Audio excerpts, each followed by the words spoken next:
ગુજરાતમાં આજે સ્થાનિક સ્વરાજ્યની ચૂંટણીઓના પરિણામ ઘોષિત થયા છે। ભારતીય જનતા પાર્ટીને પ્રચંડ બહુમતી સાથે જીત મળી છે।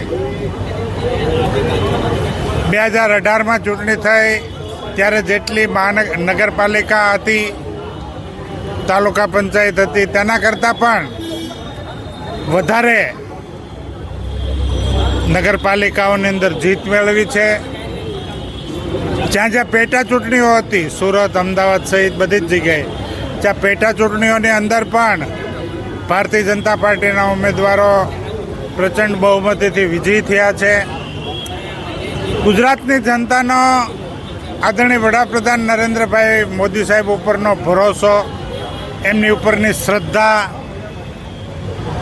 આદરણીય અમિતભાઈ શાહ સાહેબની કુશળ રણનીતિ અને માર્ગદર્શન, ભારતીય જનતા પાર્ટી ગુજરાત પ્રદેશના આદરણીય અધ્યક્ષ સી.આર. પાટીલ સાહેબની ચૂંટણીલક્ષી વ્યૂહરચના અને કાર્યકર્તાઓને મળેલું માર્ગદર્શન અને આદરણીય મુખ્યમંત્રી ભૂપેન્દ્રભાઈ પટેલ સાહેબના નેતૃત્વમાં ગુજરાત સરકારે કરેલી વિવિધ કામગીરીઓથી ગુજરાતની જનતા અભિભૂત થઈ।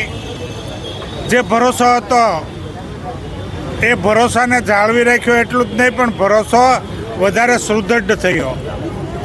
સૌ વિજેતાઓને હું આ જીત બદલ અભિનંદન પાઠવું છું। સુરતમાં પણ એક સીટની પેટા ચૂંટણી હતી। એ પેટા ચૂંટણીની અંદર ભારતીય જનતા પાર્ટીના ઉમેદવાર શ્રી જીતુભાઈ કાછડ 7,000 કરતાં પણ વધારે લીડ મેળવીને વિજેતા થયા છે।